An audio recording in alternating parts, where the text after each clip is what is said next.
Ils l'ont dit, avec leurs avocats, veulent aller jusqu'au bout. Donc qu'est-ce qu'ils vont faire? Ils vont saisir le tribunal de grande instance de Paris et qui va dire « je ne suis pas compétent ». Ils vont faire appel de ce jugement. La cour d'appel va dire eh bien, il faut rétablir les traitements. C'était une surprise générale.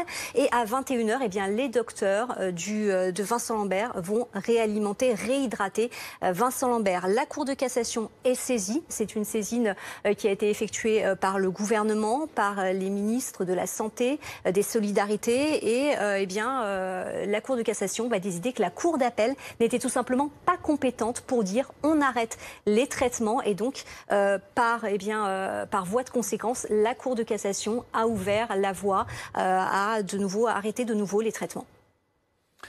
Bonjour Maître Chemla, vous êtes l'avocat de François Lambert, le neveu de Vincent Lambert dont on a appris le décès ce matin. Une première réaction, Maître, à ce qui s'est passé?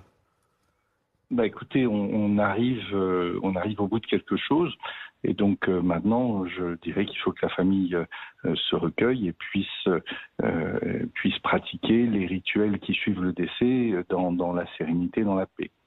Votre client va s'exprimer en fin de matinée. Est-ce qu'il arrive à y croire? Ça fait tellement longtemps que cette bataille dure, que cette famille se déchire, qu'il y a de faux espoirs. Alors, je ne veux pas parler au nom de François ou au nom de qui que ce soit de la famille. Moi, je ne suis pas un membre de la famille, je suis l'avocat. Donc, si vous voulez, ma vision, elle va être plus juridique. Je pense que, de toute façon, la mort est quelque chose à laquelle on doit nécessairement croire. Alors, pour rester sur un plan juridique, Maître, est-ce qu'aujourd'hui, c'est la fin de l'affaire Vincent Lambert ? Écoutez, c'est en tous les cas la fin des processus judiciaires. Maintenant, il faut que ce soit le début d'autre chose, c'est-à-dire qu'il faut qu'on tire les enseignements de cette affaire qui a été parfois obscène, parfois affreuse au plan judiciaire, et qu'on arrive à mettre en place quelque chose qui soit beaucoup plus solide par rapport à la fin de vie. Et éviter les contradictions auxquelles on a pu assister au sein même de l'institution judiciaire, sans parler des provocations ou des déclarations maladroites des uns et des autres. Mais la pire des contradictions, si vous voulez, c'est qu'en 2015, on est arrivé au bout d'un processus. La Cour européenne avait validé les décisions du professeur Carigère et quelques mois plus tard, ces décisions disparaissent parce qu'il a quitté le service et on recommence à zéro. Et c'est à partir du moment où on a recommencé à zéro qu'on a basculé dans le grand n'importe quoi. Il faut nécessairement que la loi vienne dire que lorsqu'un médecin a pris la décision et que cette décision est définitive, il faut que l'institution l'applique. Et ça, c'est la première évolution législative qui doit être envisagée pour la loi Claes-Leonetti. Quand vous dites que c'est le médecin qui prend la décision, c'est évidemment du coup une grosse responsabilité sur le corps médical qui n'y est pas forcément très favorable lui-même. Non, mais c'est en matière de fin de vie, c'est le corps médical qui prend la décision. Il le fait dans le cadre d'un processus collégial, en y associant la famille et d'autres médecins. Et il n'y a pas de débat, il n'y a pas de difficulté pour que le médecin prenne la décision. Par contre, là, dans cette affaire, on s'est retrouvé avec plusieurs médecins qui, consécutivement, ont dû reprendre la décision.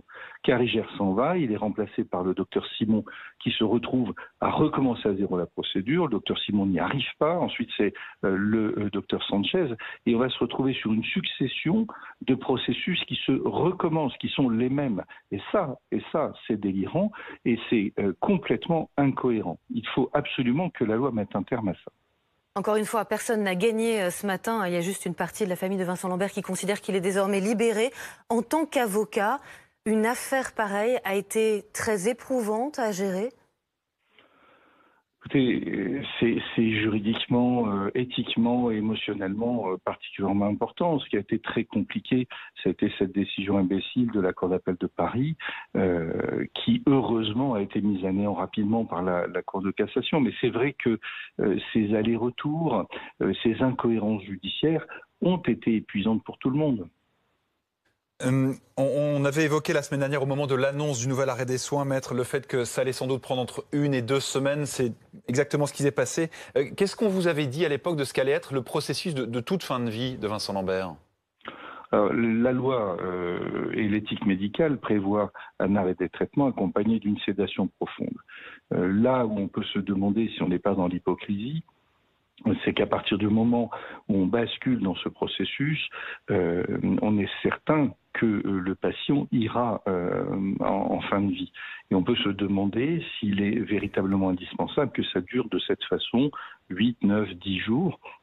Et s'il ne serait pas plus cohérent, à partir du moment où on a décidé d'aboutir à la fin de vie, de fonctionner d'une autre façon. C'est un débat qui va être un débat législatif. Alors je sais que ça repose la question de l'euthanasie qui clive et angoisse tout le monde, mais malgré tout, c'est véritablement la question que tout le monde a. Un processus plus actif. Oui, parce que l'opinion publique a été très traumatisée par cette idée de l'arrêt de l'alimentation et de l'hydratation, avec cette sensation qu'on allait laisser quelqu'un mourir de faim et de soif. Médicalement, c'était pas vrai, mais au plan éthique, au plan des idées, c'est ce que les gens ont cru. Et il est évident que ça ne satisfait pas le corps social. Donc il faut trouver un mode de fin de vie qui soit plus acceptable par les uns et les autres. Merci beaucoup, maître, d'avoir été en direct avec nous. Justement, nous sommes avec le docteur Ducardonnet au téléphone parce que, vous le disiez, il y a beaucoup de fantasmes autour de cette fin de vie. Alain, il n'est pas question de laisser mourir de faim ou de soif les patients, encore moins d'arrêter les soins. Ce sont les traitements qui ont cessé il y a 9 jours. Voilà, c'est important de bien préciser que ce sont les traitements, c'est-à-dire tout ce qui faisait qu'on maintenait de façon artificielle Vincent Lambert.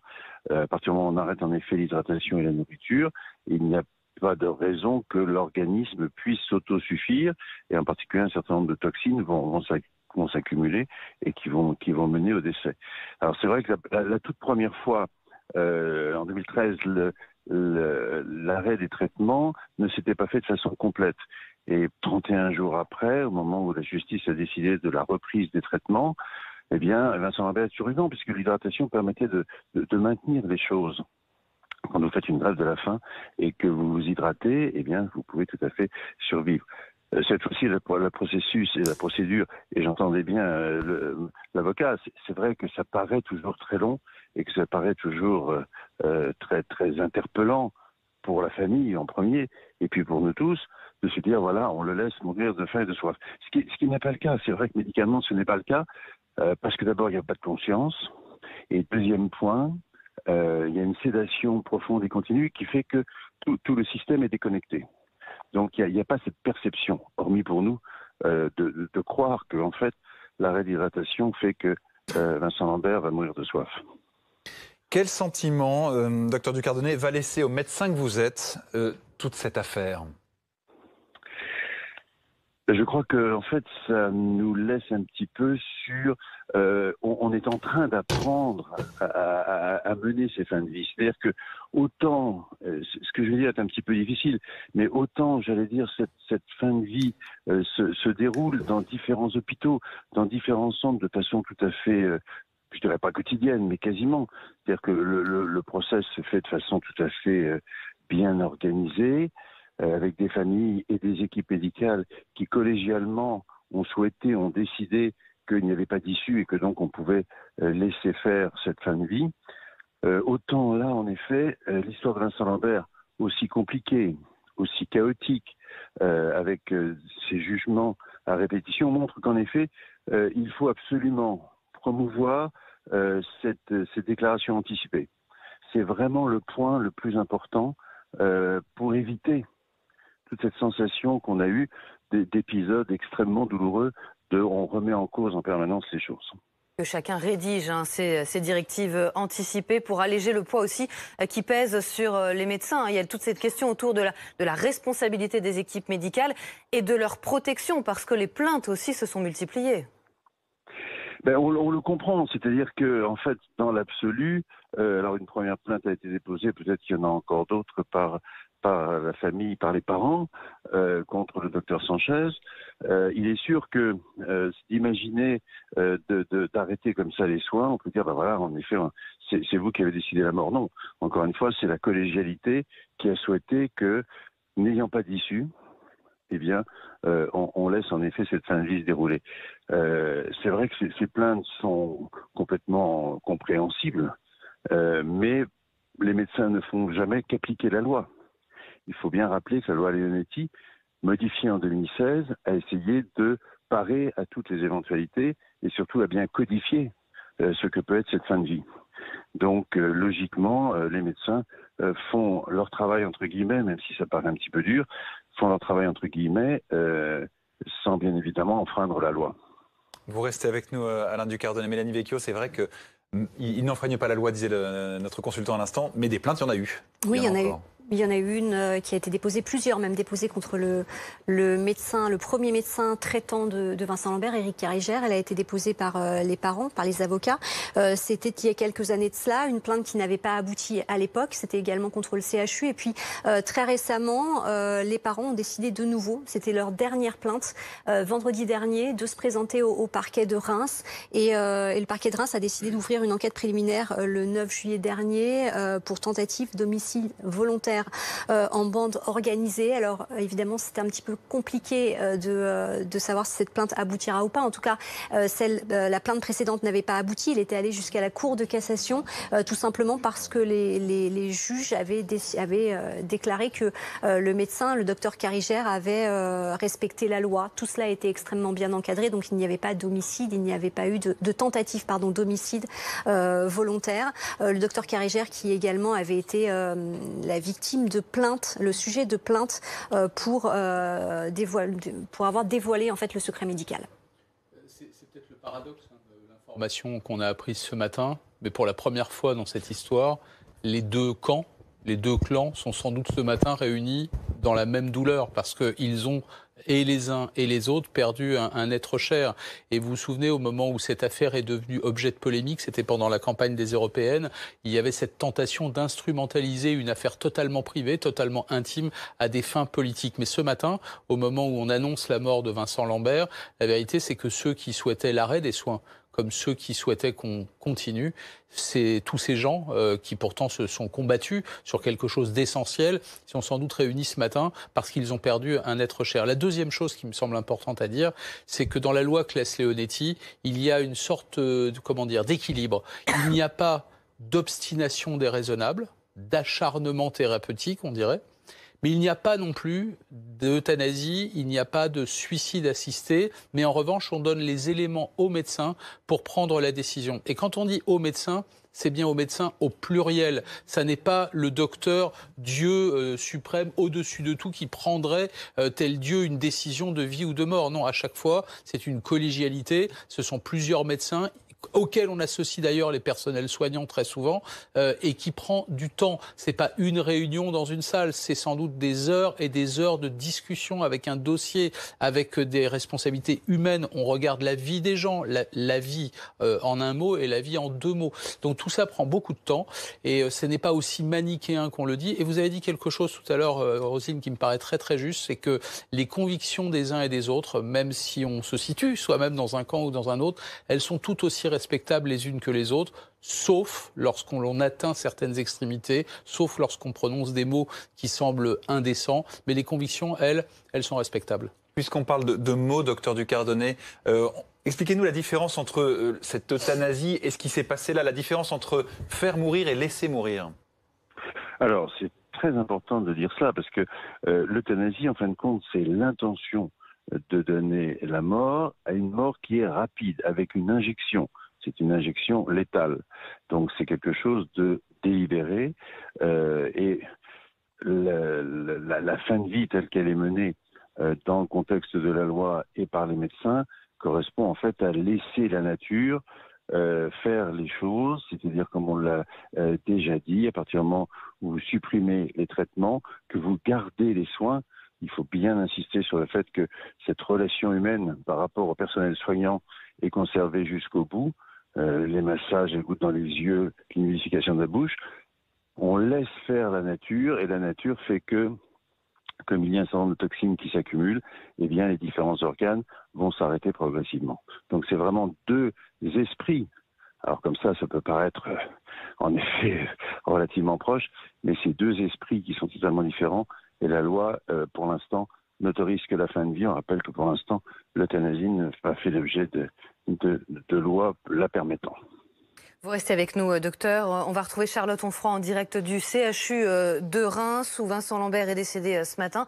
Ça fait 9 jours que les traitements avaient été interrompus, Charlotte. Effectivement, mardi dernier, déjà, le docteur Sanchez avait effectivement annoncé qu'ils avaient arrêté l'hydratation et la nutrition de Vincent Lambert, un processus qui devait sans aucun doute, au bout de 8 à 10 jours, selon les médecins, conduire au décès de Vincent Lambert. Vincent Lambert qui, on le savait, était en bonne santé du point de vue de ses organes, son corps était en bonne santé, ce qui explique que le processus a été assez long et de toute façon, l'hôpital nous avait prévenu, notamment le docteur Sanchez avait prévenu qu'il respecterait le protocole à la lettre et qu'il ne ferait rien pour accélérer les choses, évidemment pour éviter toute contestation et toute nouvelle procédure des parents, puisqu'on l'a dit, c'est une bataille juridique qui a débuté en 2013 et qui s'éternisait maintenant depuis plusieurs années, bataille juridique entre les parents et l'hôpital, les parents qui s'en sont à de nombreuses reprises pris à l'hôpital, pris au docteur Sanchez, convaincus que Vincent Lambert pouvait avoir une vie meilleure que celle que lui proposait l'hôpital. Il y a encore quelques semaines, au mois de mai dernier, il s'était exprimé lorsque l'arrêt des traitements avait été prononcé une première fois. Ils avaient expliqué que le docteur Sanchez ne faisait rien pour aider leur fils Vincent Lambert. Ils étaient convaincus que Vincent Lambert pouvait être placé dans une autre structure, qu'il était possible de l'installer dans un lit différent, un lit qui lui permettait de s'asseoir, de le sortir dans des jardins. Et ça, le docteur Sanchez et le service de l'hôpital de Reims y étaient formellement opposés. Même chose pour la femme de Vincent Lambert, Rachel. Et comme c'est la tutrice de Vincent Lambert, c'est elle qui a obtenu le dernier mot. Et donc Vincent Lambert est resté la majeure partie de son séjour hospitalier dans cet établissement ici, dans le CHU de Sébastopol de Reims. Alors Charlotte Onfroy est à Reims. On évoque beaucoup ce docteur Sanchez parce que c'était le chef de service, Alain Ducardonnet, mais on est bien d'accord, vous évoquiez tout à l'heure cette collégialité de la prise de décision. Comment décide-t-on un arrêt des traitements? Comment ça se passe? Alors, je voudrais juste revenir une petite minute sur ce qui vient d'être dit et qui est quand même un élément extrêmement important. C'est que on peut tout à fait imaginer dans l'absolu qu'une personne comme Vincent Lambert, et nous avons d'autres exemples, j'allais dire Michael Schumacher probablement était à peu près dans un état avoisinant, Jean-Claude Adams, le footballeur, qui depuis 31 ans est dans cet état. On peut tout à fait imaginer que des personnes dans cet état puissent être maintenues de la volonté même des personnes responsables. Le problème, c'est encore une fois que là, on avait d'un côté la femme de Vincent Lambert, qui avait cette notion de dire, voilà, il a toujours déclaré qu'il ne voulait pas qu'on s'acharne, qu'il ne voulait pas d'acharnement thérapeutique. Deuxième aspect, l'équipe médicale, et on va revenir sur cette notion d'équipe médicale, avait considéré dans ses différents examens, ce qui a été conforté par les 2 expertises médicales qui ont été menées, qu'il n'y avait pas d'issue particulière. Et à partir de cette collégialité, est prise la décision, ou non, de dire, ben voilà, on arrête les traitements ou on n'arrête pas les traitements. Et donc le fait de dire on peut arrêter les traitements correspond à la loi Leonetti, parce que, encore une fois, on est au-delà de cette notion de réversibilité possible. Et deuxième élément, si on garde en effet les traitements, il faut à ce moment-là mettre en route des environnements totalement différents. C'est pour ça que je voudrais qu'on comprenne bien la différence entre les deux, parce que, encore une fois, si l'accord se fait entre la vie médicale, qui est fait encore une fois avec les médecins, qui est fait avec les professionnels de santé qui au jour le jour accompagnent ces personnes. Lorsque la décision est prise par les médecins associés à la famille et lorsque la voix de la famille est unique, à ce moment-là, en effet, on peut appliquer l'issue souhaitée. Donc il y a vraiment ces 2 aspects des choses. Concrètement, Alain, qui a décidé dans ce cas? C'est le médecin traitant, c'est l'anesthésiste, c'est toute une équipe? Alors, c'est toute une équipe, c'est extrêmement important de le préciser. Le dossier médical, d'ailleurs aujourd'hui, il n'y a pas de décision médicale dans un service de décision importante qui ne soit pas pris par ce qu'on appelle le staff, c'est-à-dire la confrontation des idées et la qualité éthique, bien évidemment, de ce qui va être appliqué. Ça veut donc dire que ce dossier, avec tous les examens qui ont pu être pratiqués, et aujourd'hui c'est vrai que les imageries médicales, les imageries cérébrales permettent un certain nombre de diagnostics plus précis qu'il y a quelques années, que ces dossiers ont été analysés par plusieurs médecins, par encore une fois ces équipes médicales qui s'occupent au jour le jour, car c'est très important, sur ce vécu quotidien qui existe avec le patient. Ces dossiers ont donc été analysés et à partir de ce moment-là, une attitude médicale est proposée. Mais cette attitude médicale, elle est partagée avec la famille. C'est la famille qui doit donner son avis, même si en effet c'est l'équipe médicale qui va décider entre guillemets au dernier moment, mais ce sont les deux parties qui vont s'accorder sur l'évolution à proposer. Et vous vouliez préciser, Mélanie Vecchio, qu'on fait aussi appel à des médecins extérieurs, hein, des avis de médecins qui ne s'occupent pas au quotidien de Vincent Lambert.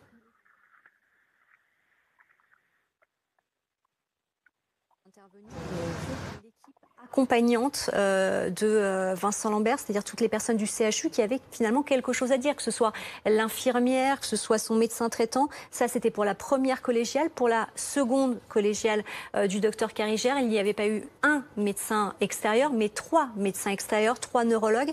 Il y avait notamment le professeur Devalois. Ils avaient à la fois, eux, examiné le patient, fait des examens, ils avaient eu accès à son dossier médical et ils avaient effectivement effectué un travail de détective, interrogé de nombreuses personnes, notamment la femme de Vincent Lambert, sa famille. Et ce que précisait le docteur Carigère, c'était qu'il avait, parallèlement à cela, parallèlement à cette collégiale, instauré ce qu'il avait appelé un conseil de famille, où là, effectivement, il pouvait écouter les membres de la famille, avoir leur retour sur les volontés de Vincent Lambert, sur ce qu'il désirait, sur ce qu'il souhaitait. Et à la fin de tout cela, eh bien, il avait pris sa décision. Alain, ce qui était très dur pour la famille, et d'ailleurs comme toutes celles qui connaissent une personne en fin de vie ou dans le coma, ce sont les signes trompeurs. Les parents, à plusieurs reprises, la mère de Vincent Lambert, à plusieurs reprises, a dit « il pleure ». Oui, alors c'est en effet très difficile, très troublant et très perturbant et très confusant.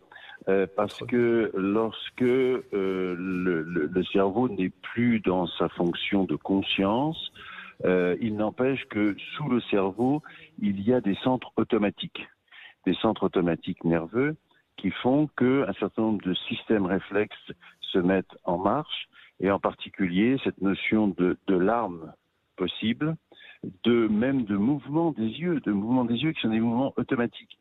Et donc il faut bien comprendre que là, il n'y a pas d'expression de conscience, c'est-à-dire qu'il n'y a pas d'expression de volonté de la personne de faire ce clin d'œil ou de tourner les yeux.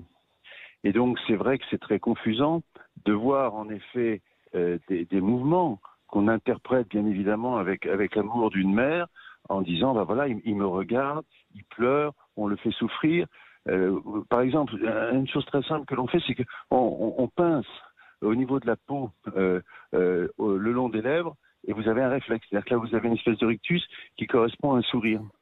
Ça fait partie des petits signes classiques qu'on utilise. Mais là, encore une fois, c'est un phénomène qui est purement réflexe et qui ne passe pas du tout par le niveau supérieur, c'est-à-dire le niveau cérébral, et en particulier le niveau de la conscience.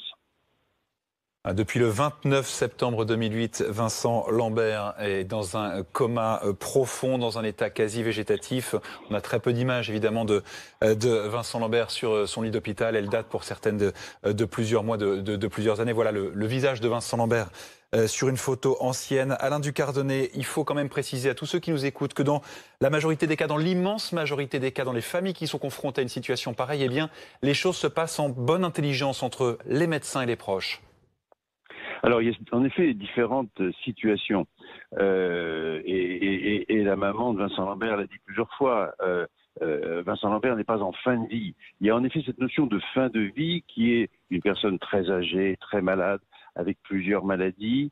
Les personnes que l'on sait atteintes d'un cancer et qui sont en phase terminale, là, on peut tout à fait dire c'est une fin de vie puisque inéluctablement, il n'y aura pas de réversibilité.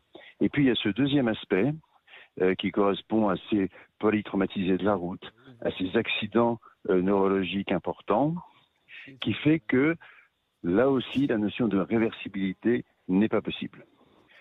À partir de là, la décision va être en effet cette décision collégiale qui va arrêter les traitements, car encore une fois, et c'est important de le dire, les traitements, ce sont toutes les actions qui permettent de maintenir la personne de façon artificielle en vie. C'est-à-dire que si on arrête ces traitements, eh bien, le décès survient. C'est ce qui s'est passé dans cette fin de vie de Vincent Lambert. 10 ans de bataille judiciaire et médicale, une famille totalement déchirée. Vincent Lambert, qui a une petite fille qui se retrouve au milieu de tout ça. Laurent Neumann, la seule façon d'éviter une nouvelle affaire Lambert aujourd'hui, il y a la loi Claes-Leonetti, il y a surtout les directives anticipées. Et d'ailleurs, il y a eu une prise de conscience dans la population. On doit oser penser sa mort. Oui, alors c'est compliqué, penser à sa mort, a fortiori quand on est en bonne santé, c'est vrai que c'est pas forcément évident, et pourtant, à la lumière de cette affaire-là, et il y en a d'autres, hélas... Un accident de la route et tout bascule. Absolument, et il y en a d'autres qu'on ignore et qui ne sont pas forcément aussi médiatisées que celle-là, aussi longues surtout, et bien à la lumière de ces affaires-là, on se rend compte que seules des directives anticipées, personnelles, pensées, réfléchies, rédigées à l'avance, permettent de sortir de ces cas absolument inextricables où, je le répète, les convictions des uns et des autres sont parfaitement respectables et où il est très difficile de trancher. Et d'ailleurs, c'est tout le paradoxe. Comment voulez-vous que la justice décide? Bien sûr qu'il y a du droit là-dedans, mais d'abord c'est de l'humanité, c'est des histoires intimes, c'est de l'histoire de famille, c'est de la douleur extrêmement profonde. Donc pour éviter ça, les directives anticipées. Et je vous ça se fait en ligne sur le site servicepublic.fr. C'est facile d'un point de vue pratique, mais c'est compliqué de se pencher sur cette question-là. Puis souvent, il faut en parler avec sa propre famille. Je vais vous raconter une petite anecdote. Il y a 48 heures de cela, je discutais de cette question-là avec Jean-François Delfrécy. Il est président du Conseil consultatif national d'éthique. Bon, c'est un monsieur qui a, je ne sais pas lui faire un jour que de lui dire, c'est un grand professeur de médecine, immunologue, il a 70 ans passés, et il est plongé dans ces questions d'éthique matin, midi et soir. Il n'avait pas fait ces directives anticipées. Et il a fini par les faire il y a 6 mois de cela parce que c'est compliqué. Et chacun d'entre nous, je pourrais presque vous poser la question, est-ce que chacun d'entre nous a fait l'effort de se pencher sur cette question? C'est un sujet qui est personnel, majeur, compliqué, absolument. Mais quand on voit ce qui s'est passé là pendant 10 ans, c'est malheureusement ou heureusement la seule façon d'en sortir. Et la loi le prévoit. Et c'est ça l'intérêt de la loi Claes-Leonetti, c'est que vous pouvez décider pour vous-même, sans laisser cette responsabilité absolument énorme à d'autres gens une fois que le drame est là. Voilà. Donc c'est la seule façon de sortir. On rappelle un peu les consignes en matière de don d'organes, notamment aussi, où on peut prendre position par écrit. Laurent Neumann, c'est un sujet de société, c'est donc un sujet politique. Et à quelques exceptions près, on n'a pas eu beaucoup de prise de position des personnalités, des partis en la matière. Est-ce que la classe politique a fait preuve de retenue dans ce dossier ? Je dirais globalement oui, mais il y a eu cette tentation, et c'était au moment de la campagne des élections européennes, au mois de mai dernier. Et lorsque cette affaire terrible a rebondi pour la énième fois, un certain nombre de responsables politiques ont cru bon de donner leur avis. Ils ont le droit de donner leur avis. Mais je pense notamment à François-Xavier Bellamy, qui voyait la décision de continuer les soins comme une sorte de victoire, parce que ce sont ses convictions. Il a le droit. Mais certains, surtout, et c'était peut-être plus choquant, se tournaient vers le président de la République en lui demandant de dire ou d'agir. Et non, la réponse est non. Ça ne relève pas du président de la République. On est là, encore une fois, dans le cadre de l'intime et on voit à quel point c'est lourd. C'est extrêmement lourd et le politique n'a rien à faire là-dedans. Le législateur, oui, pour éventuellement améliorer la loi. Et je l'ai dit tout à l'heure, on pourrait encore préciser la loi Claes-Leonetti, notamment quand il n'y a pas eu de directive anticipée et qu'il faut bien trancher pour savoir qui décide dans la famille. Il vaut mieux que ce soit écrit sur le papier plutôt que de se tourner pendant des années vers les tribunaux qui, au bout du compte, d'ailleurs ont un mal de chien à trancher. Alors oui, certains pays l'ont fait. On peut améliorer la loi. On peut dire, en cas de personnes majeures, c'est d'abord la compagne ou le compagnon, puis les enfants, puis enfin les parents. C'est ce qui existe dans les pays où on a pris cette décision-là. Ça relève du politique. C'est le législateur avec évidemment le comité d'éthique. Mais en revanche, que les responsables politiques instrumentalisent ce genre d'affaires privées, c'est déjà sujet à caution, mais qu'on se tourne vers le président de la République pour qu'il donne son avis ou voire même donne des instructions, ça n'est absolument pas le rôle d'un chef de l'État, d'un ministre d'ailleurs ou d'un Premier ministre, ça relève de l'intime. Il est bientôt 10h si vous nous rejoignez sur BFM TV, information majeure de cette matinée. À Reims, dans les locaux du CHU de Reims, Vincent Lambert s'est éteint à 8h24 ce matin. Une information, Charlotte Onfroy, qui nous a été communiquée par ses proches. Effectivement, c'est le neveu de Vincent Lambert, François Lambert, qui nous a annoncé effectivement le décès de son oncle Vincent Lambert aux alentours de 8h24 ce matin. Pour l'instant, aucune confirmation du CHU de Reims, aucune précision non plus, mais on le sait, l'hôpital s'exprime très peu sur ce sujet depuis plusieurs mois maintenant, depuis qu'il est engagé dans une bataille juridique avec les parents de Vincent Lambert, opposés depuis toujours à l'arrêt des traitements et des soins de leur fils, favorables au maintien en vie. Une bataille juridique pour maintenir Vincent Lambert en vie, mais une bataille juridique aussi contre le docteur Vincent Sanchez lui-même. Ils en avaient fait un combat encore en mai dernier lorsque ce docteur avait décidé d'arrêter les traitements pour la deuxième fois. Il s'en était déjà personnellement pris à ce docteur Sanchez, convaincu que leur fils méritait un meilleur traitement, qu'il devait être changé d'hôpital, être dans une autre structure où on respecterait plus leur fils, ou en tout cas on était convaincu qu'il avait des émotions et donc que Vincent Lambert devait être assis dans un lit plutôt. Il devait aussi être sorti, et ça, le docteur Sanchez et le service de ce CHU de Reims y étaient formellement opposés. Bataille avec l'hôpital, mais bataille, on le sait aussi, au sein même de la famille. Il y avait deux camps, les parents de Vincent Lambert qui étaient farouchement défenseurs du maintien en vie de leur fils, et puis d'un autre côté des personnes qui souhaitaient l'arrêt des traitements et des soins de Vincent Lambert, ce qu'ils dénonçaient un acharnement thérapeutique contre Vincent Lambert. Dans ce camp, il y avait François, donc le neveu de Vincent Lambert, mais aussi Rachel, sa femme. Pour éviter que les deux camps s'affrontent dans l'hôpital même, des horaires avaient été aménagés depuis plusieurs années maintenant. Les parents et l'autre camp avaient chacun 2 fois 3 heures dans la journée, alternativement le matin et l'après-midi, pour lui rendre visite. Des horaires qui ont été aménagés depuis une semaine maintenant, depuis ce nouvel arrêt des traitements. Il pouvait venir à l'hôpital quand il le souhaitait, même si 2 salles avaient été prédisposées à l'intérieur pour éviter qu'il ne soit dans la chambre de Vincent Lambert au même moment. Un élément sur lequel vraisemblablement les deux camps étaient d'accord, c'est sur le fait que ce processus était très long. Ça fait une semaine maintenant, un petit peu plus de 8 jours que les traitements ont été interrompus, et les parents de Vincent Lambert, comme Rachel et François, dénonçaient des heures difficiles, des jours difficiles. François Lambert avait parlé d'un état difficile de voir Vincent Lambert se dégrader aussi vite. Oui, il parlait même de sadisme, le neveu, parce que ça dure effectivement depuis mardi dernier, parce que ce n'est pas de l'euthanasie, ce n'est pas une injection létale, c'est l'arrêt des traitements. On laisse mourir. On va voir dans un instant médicalement comment ça se passe avec le docteur Ducardonnet, qui aussi concrètement a pris la décision. C'est une équipe, bien sûr, qui est autour de Vincent Lambert. D'abord, la réaction ce matin, Mélanie, d'une partie de la famille, c'est le soulagement. C'est le soulagement notamment du côté de François Lambert, son neveu, qui nous déclare, c'est un soulagement qui remet les choses à l'endroit.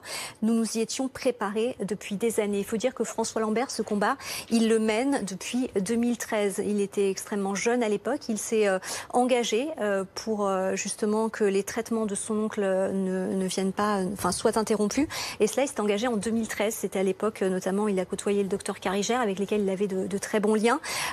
François Lambert qui nous disait qu'il avait vu son oncle pour la dernière fois, c'était il y a 2 jours, il était à Reims, il avait notamment passé la nuit avec lui. Il nous avait dit que son état s'était un petit peu amélioré ces derniers jours, mais que finalement, eh bien, il s'était logiquement empiré.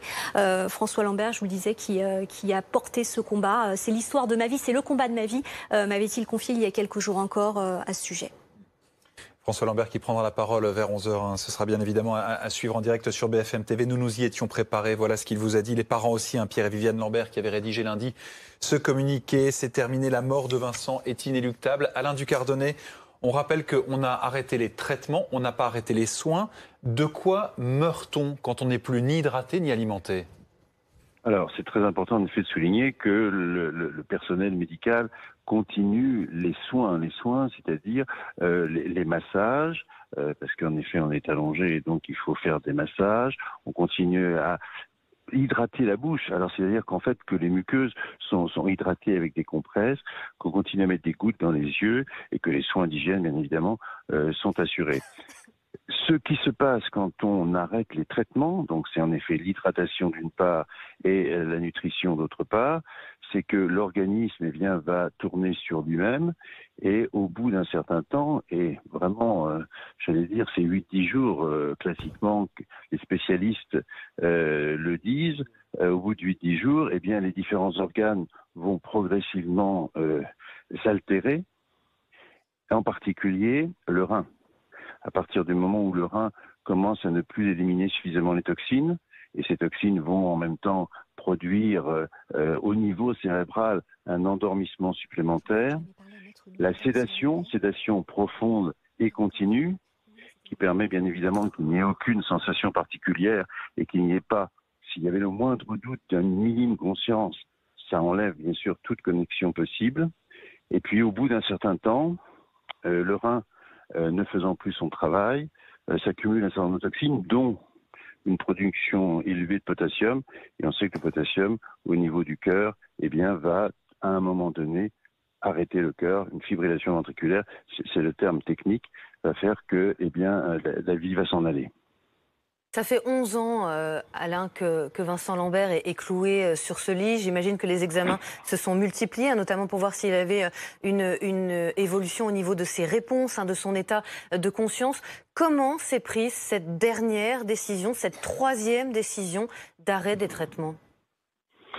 Alors, il y a eu, en effet, Mélanie Vecchio le disait fort bien, on a eu différents experts qui se sont relayés, dont une première équipe qui était pilotée par le professeur Marie-Jeanne Gousser, qui est neurologue à la Riposière. Et à l'époque, et dans la deuxième expertise également, il y a non seulement des examens cliniques, non seulement une étude, bien sûr, de la personne, mais également des examens médicaux très sophistiqués. Et aujourd'hui, on sait, tout le monde sait qu'avec un scanner cérébral, avec une IRM cérébrale, on arrive à évaluer un certain nombre de choses. Il y a même une technique qui a été appliquée à Vincent Lambert, qu'on appelle l'IRM fonctionnel. Ça veut dire quoi? Ça veut dire que lorsqu'on sollicite différentes parties du corps, on voit sur l'IRM s'allumer, c'est le terme, c'est-à-dire se colorer des zones du cerveau. Et si vous n'avez pas de réponse coloré au niveau du cerveau, ça veut dire que, eh bien, il n'y a plus de lien, en effet, entre les deux. Tous ces examens ont été moulinés, entre guillemets, par ces différents experts, associés, bien sûr, aux équipes du CHU de Reims, et c'est ce qui avait donné cette conclusion d'irréversibilité. À partir de là... Voilà, on évoque effectivement ce constat d'irréversibilité, et donc après ça, c'est collégialement que la décision est prise. Voilà, à partir de là, encore une fois, on l'évoquait, on peut tout à fait dire, eh bien, on va tout faire pour maintenir la personne en état végétatif, avec les soins et les traitements appropriés. Après, c'est en effet la proposition de l'équipe médicale qui a en charge le patient, qui va se rapprocher de la famille. Cette équipe médicale, avec encore une fois des professionnels de santé en charge de la personne, la famille qui va, avec des réunions qui sont nombreuses, c'est pas une fois comme ça, rapidement, où on dit voilà, c'est plus possible, bon, vous êtes d'accord. Non, non, c'est des choses qui se construisent parce que interviennent bien sûr des personnes fondamentales dans l'histoire, ce sont des psychologues qui accompagnent, les deux parties d'ailleurs, parce que c'est pas facile non plus de prendre cette décision. Donc les psychologues accompagnent à la fois les équipes médicales et bien évidemment les familles, et après de multiples réunions, eh bien la décision est prise. Et souvent, il faudrait quand même le rappeler, majoritairement, la chose est consensuelle et ne pose pas de problème. On l'a dit, on l'a répété, le conflit familial a fait que l'image de cette fin de vie n'est malheureusement pas, ou heureusement, pas la règle. Oui, parce que là, deux camps s'affrontent depuis 10 ans. Mélanie, d'un côté, l'épouse de Vincent Lambert, qui disait qu'il n'aurait jamais voulu vivre comme ça. Il était lui-même infirmier, il savait ce que c'était que la fin de vie. Et puis de l'autre, ses parents, pour qui il n'était pas justement en fin de vie, mais handicapé. Et donc, il devait être accompagné, d'ailleurs dans une autre structure. Il voulait le changer d'hôpital. Oui, c'est une demande qui a été faite à plusieurs reprises par les parents de Vincent Lambert, notamment sa mère.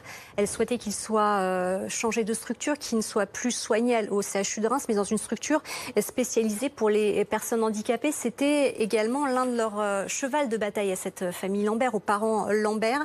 Ils souhaitaient qu'il soit transféré ailleurs. Elle l'avait dit d'ailleurs, alors qu'on attendait finalement la décision du docteur Sanchez, que le débat n'était plus finalement là. là, quand la Cour de cassation a cassé l'arrêt de la Cour d'appel et qu'on attendait justement les déclarations du Dr Sanchez sur un arrêt des traitements, et sa maman, elle, continuait à dire, eh bien, moi, je souhaite que mon fils soit transféré dans une autre unité, une unité pour personnes handicapées, parce que mon fils, il n'est pas handicapé, il n'est pas en fin de vie, il est handicapé, un handicapé certes très lourd, mais il faut qu'il soit placé dans une autre structure, une structure qui réponde mieux à ses besoins, avec des soins de kinésithérapie, avec un lit spécifique. Donc c'était vraiment un combat également pour ses parents, le fait de changer de structure. Invité du Live BFM ce matin, Claire Lebret de Sachet. Bonjour maître, vous êtes avocate au Conseil d'État et à la Cour de cassation. Vous êtes l'avocate de Pierre et Viviane Lambert, les parents de Vincent Lambert. Votre sentiment ce matin?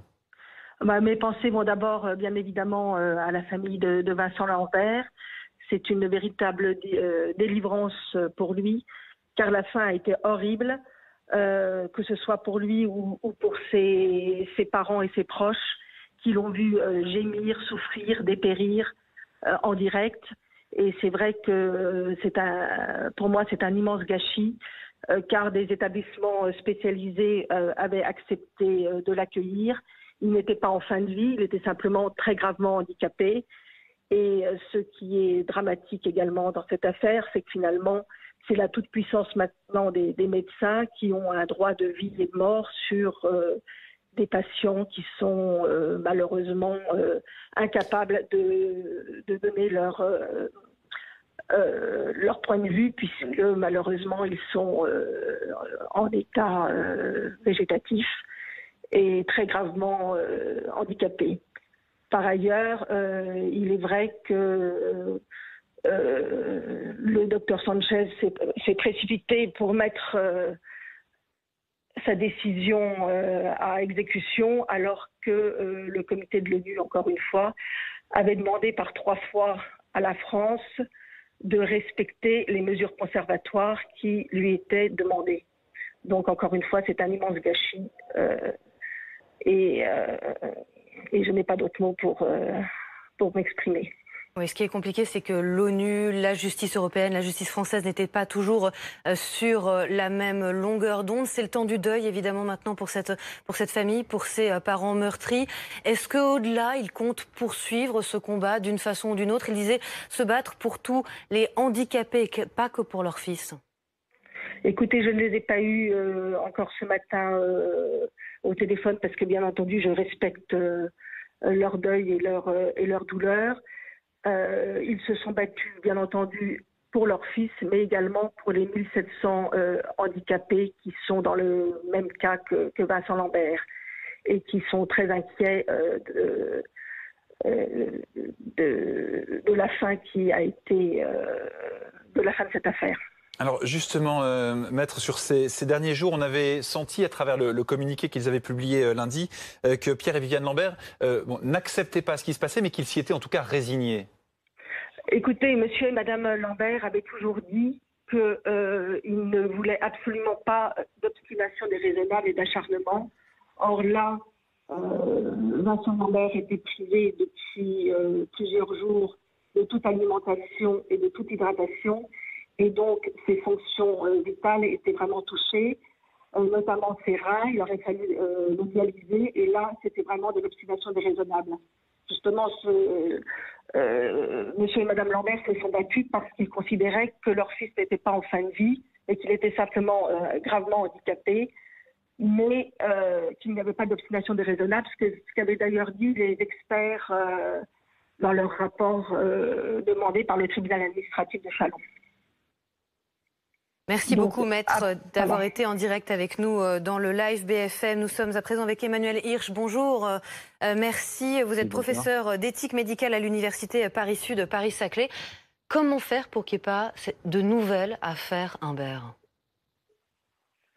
D'abord, avant de parler d'affaires, moi je pense que M. Vincent Lambert, donc une personne qui est plus, alors qu'on aurait pu défendre, sans rentrer dans des débats idéologiques, une personne lourdement handicapée. Et je pense que demain, il va falloir, lorsqu'on sera plus serein, tirer un certain nombre de conséquences de ces malpratiques, et d'une certaine manière aussi de la politisation, notamment de la dernière décision qui a été prise de suivre à la Cour de cassation. Je pense qu'il y a tout un contentieux il y a tout un passif.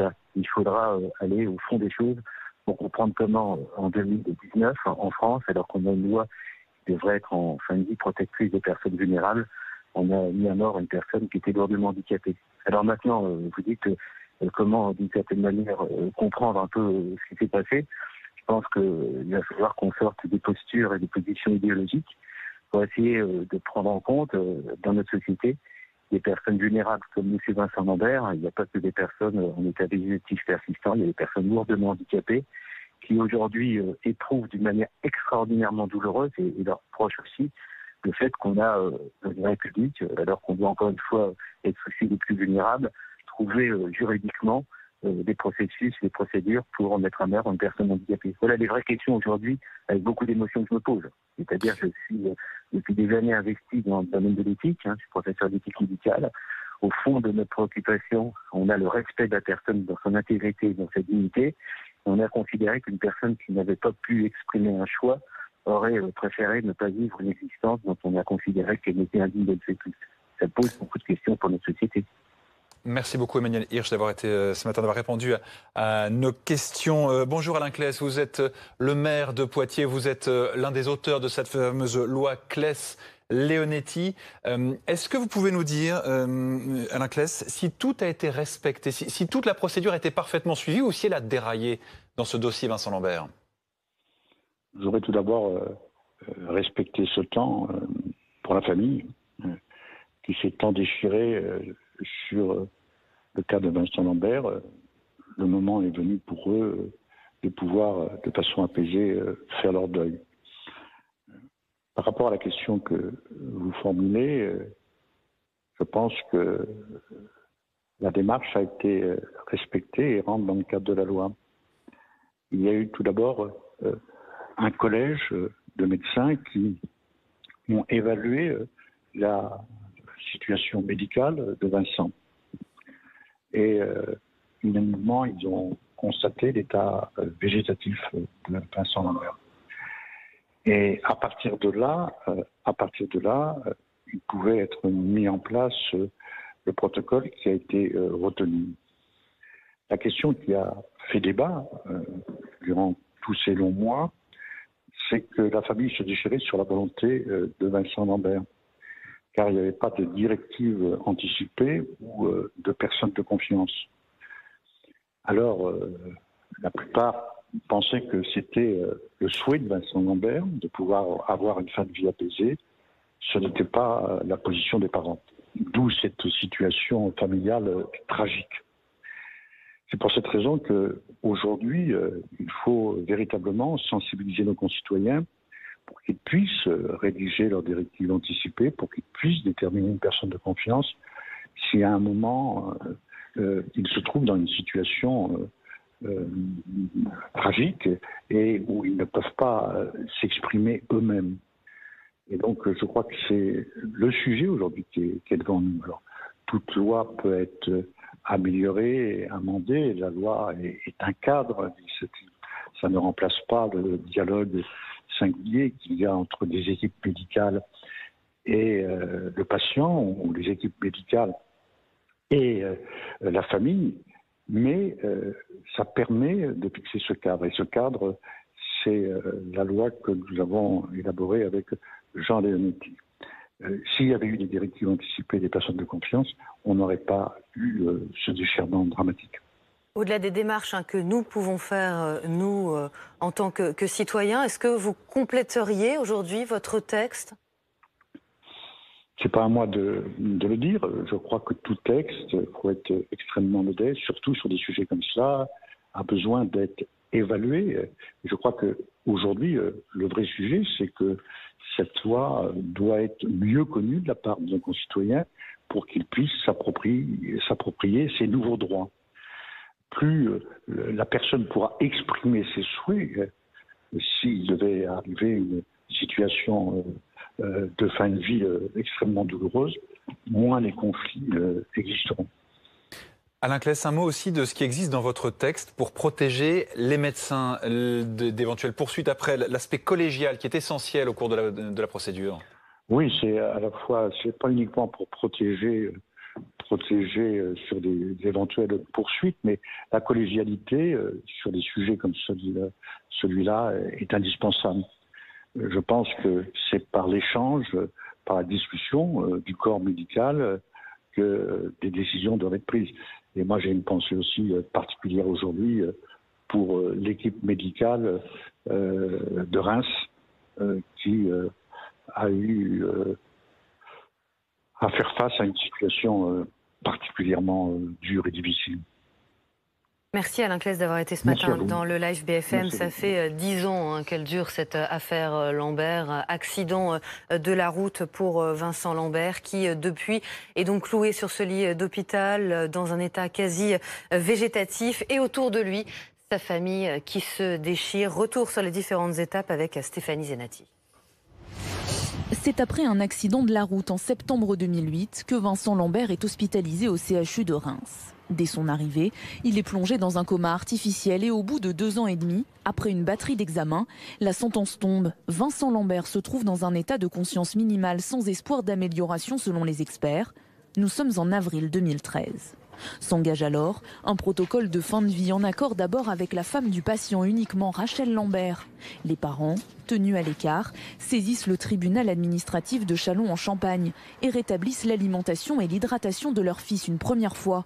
Le début d'une longue bataille judiciaire car 1 an plus tard, même scénario ou presque, et cette fois, c'est le Conseil d'État qui se prononce pour l'arrêt des soins, puis en 2015, la Cour européenne des droits de l'homme.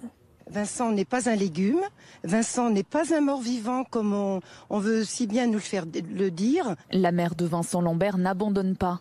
Elle porte plainte contre l'hôpital et les médecins de Reims et demande le transfert de son fils dans un établissement spécialisé. En vain. Coup de tonnerre, c'est Rachel Lambert qui est nommée tutrice de son mari. Je ne sais même pas si je peux avoir espoir qu'un jour Vincent soit entendu. Car les parents s'acharnent, refusent toute discussion sur la fin de vie de Vincent. Pourtant, en 2018, le CHU de Reims se prononce à nouveau pour l'arrêt des traitements. Une nouvelle expertise médicale certifie d'ailleurs que Vincent Lambert est dans un état végétatif chronique irréversible. Le Conseil d'État valide et le processus s'enclenche le 20 mai dernier. C'est une honte, j'ai honte pour la France. Une journée seulement, car rapidement la Cour d'appel de Paris ordonne la reprise de l'alimentation du patient. Une décision temporaire. Le 28 juin, la Cour de cassation tranche pour l'application stricte de la loi Leonetti et l'arrêt des soins. Et la mort ce matin donc de Vincent Lambert à 8h24. Bonjour Jean-Luc Romero, vous êtes le président de l'Association pour le droit à mourir dans la dignité. Est-ce que vous estimez que Vincent Lambert a eu le droit de mourir dans la dignité ?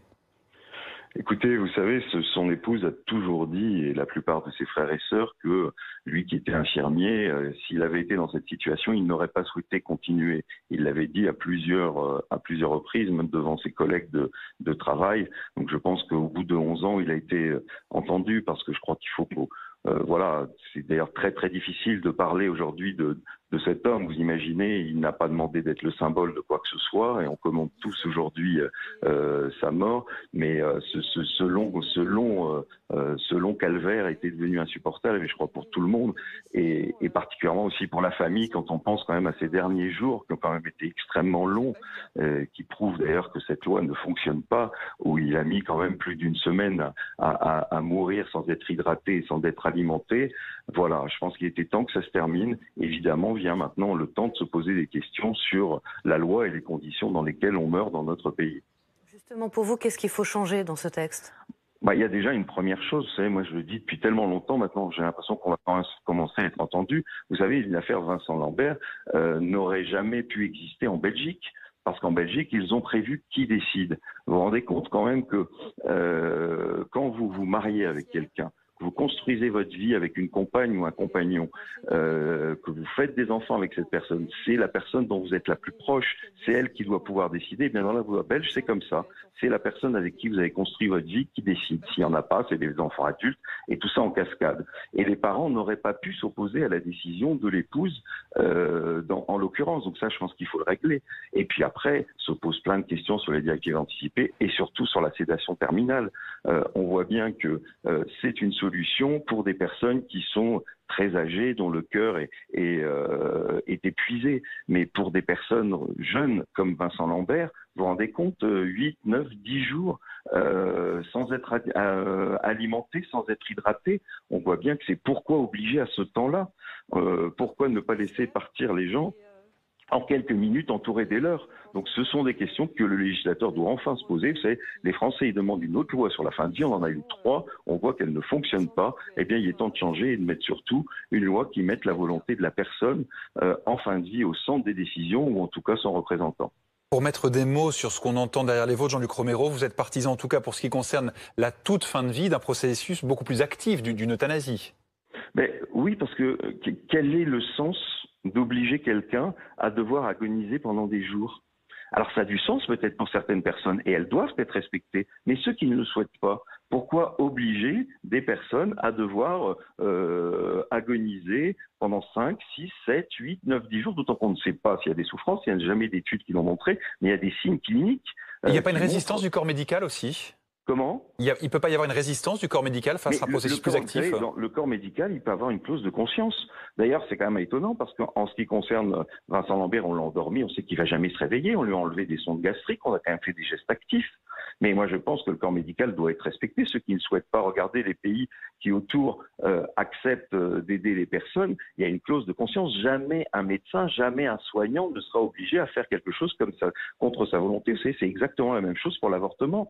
Donc, tout le monde est respecté. Et pourquoi dans notre pays, on ne devrait pas enfin respecter celles et ceux qui à un moment n'en peuvent plus et demandent de partir? On est dans une république laïque, donc il n'y a pas un principe supérieur qui vous oblige à vivre le plus longtemps possible, et notamment en l'occurrence avec la loi actuelle, à devoir agoniser des jours, et pour certains ça dure 3 semaines. Là on l'a vu, ça a duré quasiment 10 jours. Donc il y a un moment, il faut se poser cette question et permettre à chacun de choisir ce qu'il souhaite. Ceux qui estiment que ça a du sens de mourir, d'attendre comme ça, eh bien il faut les respecter, mais ceux qui ne l'estiment pas, ils doivent être aussi enfin entendus dans notre pays. Est-ce qu'en France, on n'a pas, finalement, on n'ose pas parler de la mort, affronter, penser sa mort? Oui, mais vous savez, on a tort parce que certains ont toujours peur. Mais moi, je pense pas que les Français aient si peur de la mort. Je pense que c'est plus les politiques qui ont un problème avec ça, où il faut toujours être dans la force. Mais c'est vrai que c'est... Alors que vous savez, quand vous réfléchissez à votre mort, moi j'y ai été confronté jeune à cause du VIH, quand vous savez que vous allez mourir, eh bien je pense que vous vivez mieux votre vie.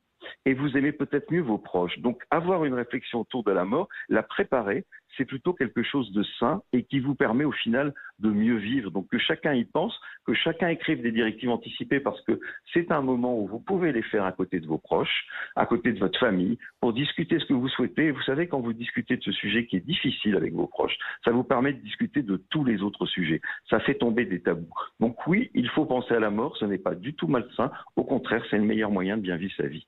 C'est un combat, Jean-Luc Romero, que vous portez depuis des années. Est-ce que vous avez le sentiment qu'il y a une espèce de maturité aujourd'hui sur la scène politique, par exemple? Est-ce que le législateur est prêt à s'emparer de la question, selon vous? Alors, il y a d'un côté une maturité des Français. Vous savez, moi, je vais juste donner le sondage qu'avait fait la Croix, comme ça il est moins contestable, qui donnait 89% des Français favorables à l'égalisation de l'euthanasie et ou du suicide assisté, et même 72% des catholiques pratiquants, qui vont au moins à la messe une fois par semaine. Et de l'autre côté, les politiques, oui, ça a évolué. Même si on a une ministre de la Santé qui est absolument opposée, avec parfois des arguments qui sont quand même très limites, vous avez aujourd'hui à l'Assemblée nationale d'abord des parlementaires dans tous les groupes. On ne l'avait pas vu avant, notamment à droite. Et puis vous avez, je pense aujourd'hui, d'ailleurs Jean-Louis Touraine, qui porte une proposition de loi, le dit aussi, une majorité de députés qui y sont favorables. Maintenant, il va falloir que le président de la République nous dise, parce qu'on voit bien les dysfonctionnements de cette loi, on voit bien la difficulté à appliquer les directives anticipées, qui, je vous rappelle, ne sont pas obligatoires. Certains nous disent, s'il avait écrit des directives anticipées, il aurait été obligatoirement respecté. Oui, avec le docteur Sanchez, qui lui voulait mais un autre médecin aurait pu ne pas les appliquer, parce qu'elles ne sont pas opposables, elles sont juste contraignantes. Donc on voit qu'il y a des choses à changer dans la loi, et des choses extrêmement importantes pour changer de logique, passer de la logique qui s'occupe plutôt des gens qui sont autour du lit à une logique qui prend en compte d'abord et surtout la décision de la personne qui est en fin de vie. Merci Jean-Luc Romero d'avoir été avec nous dans le live BFM. Il n'y avait pas de directive écrite de Vincent Lambert et c'est bien tout le problème. Pour son épouse, il n'aurait jamais voulu vivre comme ça. Pour ses parents, au contraire, on l'a tué. Il n'était pas en fin de vie. Si vous nous rejoignez, Vincent Lambert qui est donc décédé ce matin un peu avant 8h30 après 10 ans de bataille judiciaire et familiale.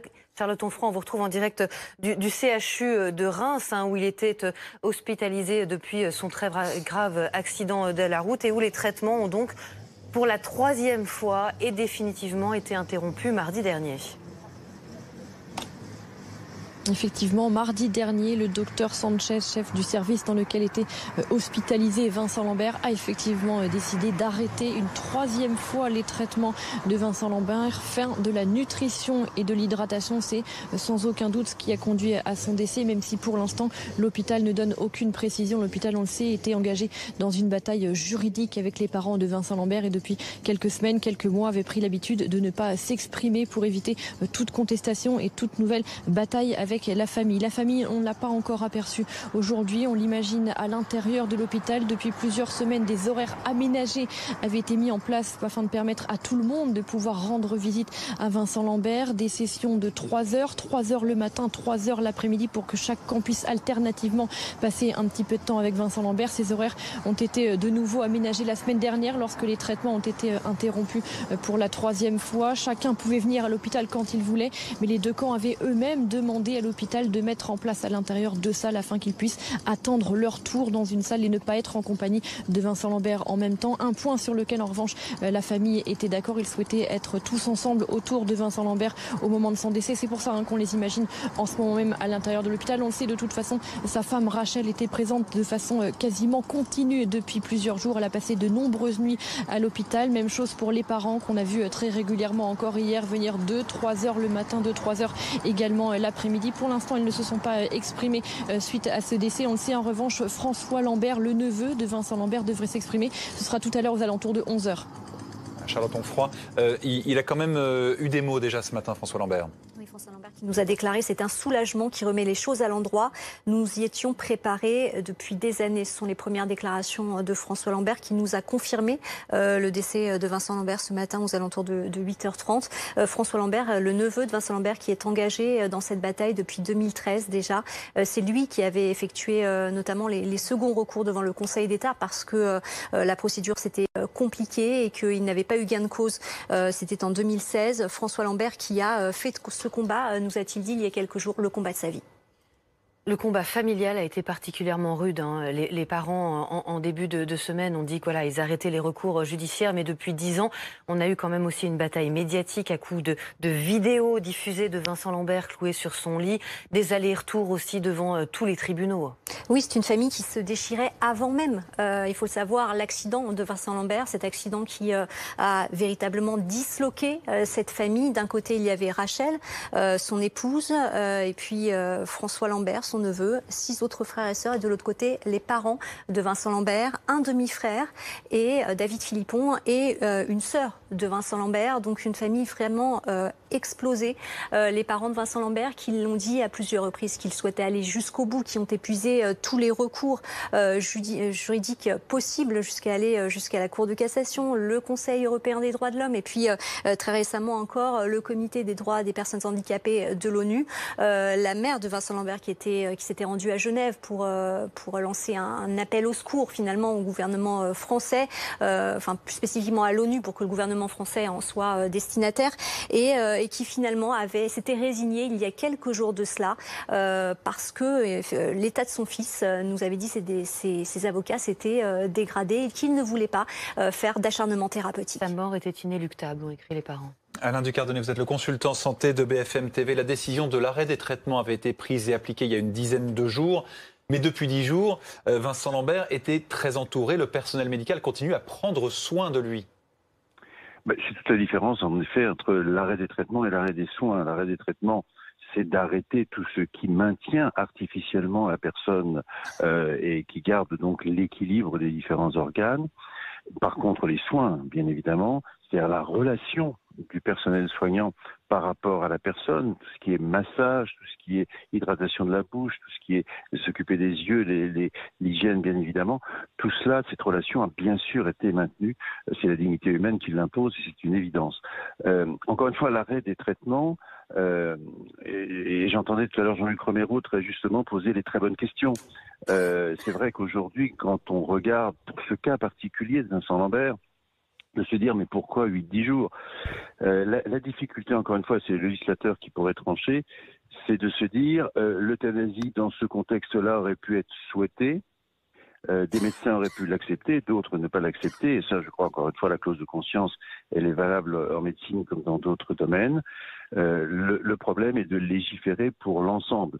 Et donc là, sur le plan de l'émotion, on a envie de dire, bah voilà, ça aurait été quand même bien d'abréger d'éventuelles souffrances, surtout pour la famille en fait, et pour l'entourage. Ce n'est pas aussi facile de le faire de façon générale parce que les cas sont multiples. La loi est sûrement imparfaite et de toute façon, dans un cas pareil, elle n'aurait pas tout réglé. Mais la procédure, Alain, c'est très important de le répéter, est très strictement encadrée. Il y a une plainte qui a été déposée contre le médecin de Vincent Lambert, mais ce n'est pas un homme seul qui a décidé de sa fin. Non, alors c'est vrai que le chef de service est par définition la personne représentant l'ensemble de l'équipe. Donc c'est pour ça qu'on dit c'est une plainte contre le docteur Sanchez. Mais en fait la plainte elle est à la fois sur le plan de l'équipe représentée par le docteur Sanchez et sur le plan de l'hôpital. Encore une fois, les procédures qui ont été utilisées sont extrêmement précises, encadrées, ont été rappelées par Alain Claes. Le processus est tout à fait décrit. Donc, encore une fois, et je crois que déjà une fois la plainte avait été déboutée parce que il n'y a pas d'homicide volontaire, comme on a pu l'exprimer. Le processus ne fait qu'appliquer la loi, même si bien sûr il peut heurter bon nombre de personnes. Comment les médecins sont formés, Alain, à ces dossiers ? Alors, les médecins ne sont pas forcément directement formés. La question est très bonne. Les médecins ont aussi leur sensibilité, bien sûr, sont des hommes donc et des femmes, donc ils n'ont pas forcément une formation, sauf que dans les services de soins palliatifs, ça fait partie de la formation. Ça fait partie des habitudes, des process. C'est un peu dur de dire ça, mais il est évident que dans ces services de soins palliatifs, qui sont sûrement pas encore assez nombreux, mais qui se développent largement, les médecins sont formés à accompagner. Car le vrai terme, c'est l'accompagnement. L'accompagnement médical, bien sûr, mais l'accompagnement psychologique. Non seulement de la personne, mais également de la famille. Et donc, dans ces services-là, d'une part, il est évident, et dans le service de Dr Sanchez en particulier, que les protocoles respectent tout à fait scrupuleusement la loi et que tout est mis en place pour que chacun puisse être accompagné au mieux. Et un médecin en soins palliatifs va nous rejoindre tout à l'heure sur le plateau justement pour évoquer cet accompagnement, insister aussi sur le fait que c'est l'arrêt des traitements qui a laissé mourir Vincent Lambert. Il était bien sûr toujours soigné par les services. Laurent Neumann, c'est important aussi de préciser que, encore une fois aussi, imparfaite et limitée que soit la loi, grâce à elle, dans des dizaines de milliers de cas chaque année, ça permet une fin la plus sereine possible pour des patients. Oui, je le disais tout à l'heure, Jean Leonetti, qui est le co-auteur de cette fameuse loi, avec qui je m'entretenais la semaine dernière de cette fameuse affaire Vincent Lambert, en l'occurrence, me disait qu'elle s'appliquait dans 80 000 cas. Or, la loi, c'est quoi ? La loi, c'est la traduction de l'intérêt général. Et l'intérêt général, c'est pas la somme des intérêts particuliers. Et donc, il ne faut pas tomber dans le piège qui consisterait à dire à chaque fois qu'une affaire est sous le feu des projecteurs, elle doit nécessairement modifier la loi. En revanche, que la singularité d'une affaire, et là, pour le coup, celle-ci est sacrément singulière. Que la singularité d'une affaire incite le législateur, ceux qui réfléchissent sur les questions d'éthique, de bioéthique, à améliorer la loi, à voir s'il y a des failles, si on peut progresser. Oui, ça, bien évidemment. Et d'ailleurs, il faut le dire, les lois bioéthiques ont souvent évolué grâce à des affaires comme celle-ci. Mais ne pas tomber dans le piège qui consisterait à dire la loi doit résoudre tous les problèmes. Et Jean Leonetti me disait à juste titre, dans des pays où la loi est radicalement différente que la loi qui s'applique en France. Et bien pour autant, il y a des cas insolubles comme celui de Vincent Lambert. Alors que les règles sont totalement différentes, y compris d'ailleurs dans des pays où on a imaginé l'euthanasie, où on a imaginé le suicide assisté, où on a imaginé d'autres règles de fin de vie. Alors il faut répéter les choses. Oui, effectivement, cette loi, c'est une loi d'équilibre puisqu'elle prévoit des directives anticipées. Il n'y en avait pas dans ce cas-là, mais la loi Claes-Leonetti, elle s'applique dans près de 80 000 cas par an, ce qui peut paraître colossal,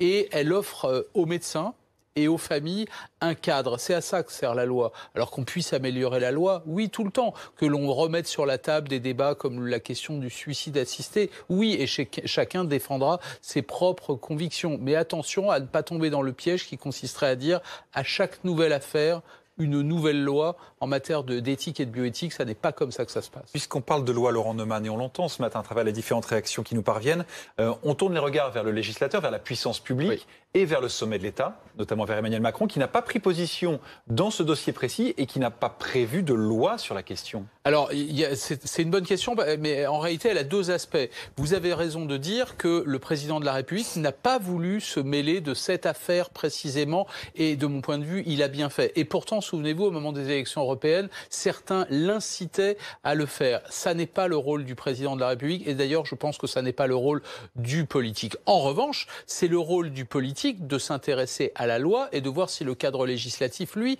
est le meilleur. Et le législateur n'est pas seul, il s'appuie sur les réflexions d'experts, de gens qui sont des spécialistes des questions éthiques et bioéthiques. Et d'ailleurs, et c'est le deuxième donc aspect de votre question, il y a une loi bioéthique qui est en préparation.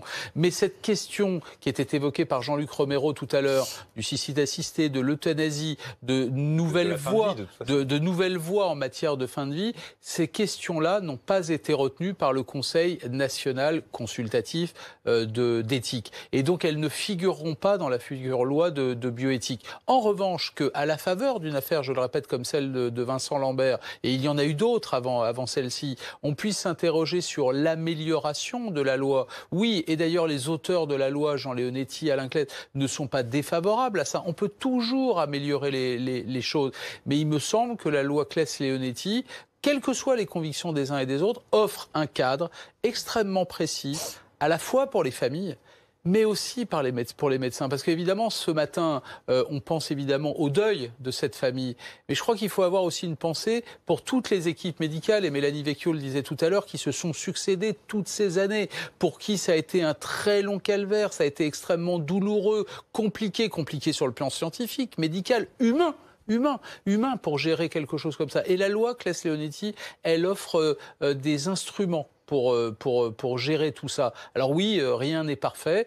Il y a un peu plus d'1 millier de cas, comme celui de Vincent Lambert en France, qui sont compliqués à gérer, et la plupart du temps parce qu'il n'y a pas eu ces fameuses directives anticipées. Donc la seule conclusion immédiate que l'on peut tirer de cette affaire, c'est d'inciter chaque citoyen, et vous le disiez tout à l'heure, à rédiger ses propres directives anticipées, même si ça paraît compliqué de le faire quand tout va bien, quand on ne veut pas imaginer le pire, imaginer le drame. C'est pourtant la seule façon d'éviter ce qu'on a vécu pendant de très longues années. Et c'est simple de se renseigner, il suffit d'aller sur le site servicepublic.fr. Déjà, vous verrez à quoi correspond cette procédure. C'est bien de là qu'est venu tout le problème dans l'affaire Lambert. Selon la plupart de ses proches, son épouse, ses frères et sœurs, il avait clairement indiqué avant l'accident qu'il ne souhaitait pas d'acharnement thérapeutique, mais il n'avait rien écrit. Et ses parents n'avaient pas du tout la même vision des choses. Pour eux, il n'était pas en fin de vie, mais handicapé. Des parents qui, la semaine dernière, ont reconnu que sa mort était désormais inéluctable, et qui rejoignent le reste de la famille sur la douleur de ce processus, la longueur de ce processus, 9 jours d'arrêt de traitement, d'arrêt des traitements. C'est extrêmement difficile à vivre pour tout le monde. Écoutez leur avocate tout à l'heure en direct avec nous. C'est une véritable délivrance pour lui, car la fin a été horrible, que ce soit pour lui ou pour ses parents et ses proches, qui l'ont vu gémir, souffrir, dépérir en direct. Et c'est vrai que pour moi, c'est un immense gâchis, car des établissements spécialisés avaient accepté de l'accueillir. Il n'était pas en fin de vie, il était simplement très gravement handicapé. Et ce qui est dramatique également dans cette affaire, c'est que finalement, c'est la toute-puissance maintenant des médecins qui ont un droit de vie et de mort sur des patients qui sont malheureusement incapables de donner leur point de vue, puisque malheureusement ils sont en état végétatif et très gravement handicapés. Par ailleurs, il est vrai que le docteur Sanchez s'est précipité pour mettre sa décision à exécution, alors que le comité de l'ONU, encore une fois, avait demandé par 3 fois à la France de respecter les mesures conservatoires qui lui étaient demandées. Donc, encore une fois, c'est un immense gâchis. Et je n'ai pas d'autres mots pour m'exprimer. Mélanie Vécu avec nous du service police-justice de BFM TV qui suit ce dossier depuis des années. Il y a eu une affaire Vincent Lambert qui est née en 2013, donc 5 années après l'accident initial. Qu'est-ce qui s'est passé cette année-là ? Eh bien, en 2013, après des tests qui ont été effectués sur Vincent Lambert, l'équipe médicale en vient à la conclusion qu'il faut arrêter les traitements parce que il se base sur plusieurs expertises. Une expertise qui a été effectuée en 2011 à Liège. C'est à l'époque un établissement extrêmement compétent. Le Coma Science Group à Liège. En 2014, le Conseil d'État va également demander des expertises qui vont être effectuées sur Vincent Lambert. Là, c'est un comité de 3 experts qui vont être mandatés et qui vont rendre leur jugement.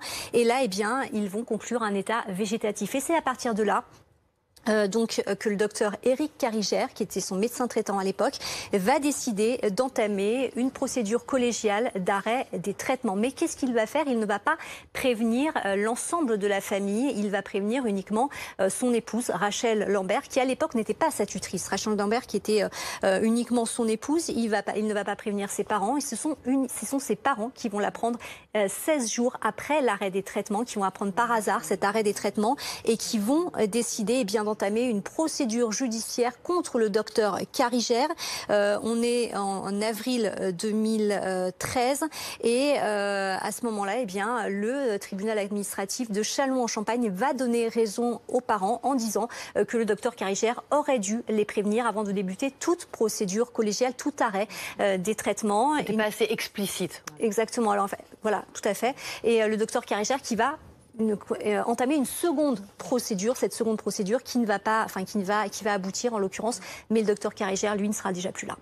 Alain Ducardonnet, on entend bien qu'il y a un débat autour de l'état de conscience dans lequel se trouvait Vincent Lambert, son épouse, ses parents qui n'étaient pas d'accord. État végétatif, qu'est-ce que ça veut dire médicalement ? Alors médicalement, état végétatif, ça veut dire qu'il n'y a plus de conscience, c'est-à-dire que tout ce qui est activité cérébrale, ça parle vraiment du cerveau, ne répond plus à la volonté. C'est-à-dire qu'il n'y a plus capacité de donner des ordres et que ces ordres s'exécutent. Il ne peut pas réagir quand sa mère le croyait en train de pleurer ou voir serrer la main, ça c'est impossible. Alors c'est impossible compte tenu de ce qu'ont vu les experts, qui l'ont vu non pas uniquement sur un examen clinique, mais avec des examens d'imagerie cérébrale assez sophistiqués et qui montrent que des zones du cerveau s'allument quand ça fonctionne et ne s'allument pas, donc ne se colorent pas quand ça ne fonctionne plus. Et là, il n'y avait plus aucune zone qui s'allumait, donc il n'y avait plus cet ordre et cette volonté.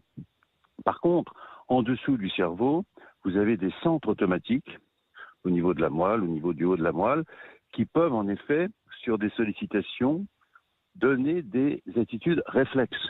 Et ces attitudes réflexes peuvent concerner le regard, le clignement des yeux, peuvent, quand vous stimulez une zone, donner une réaction réflexe, mais qui en aucun cas ne correspond à la volonté de la personne. Et bien évidemment, pour une mère, de voir ces gestes qui se font, même s'ils sont réflexes, sont bien sûr un signe de vie et de relation.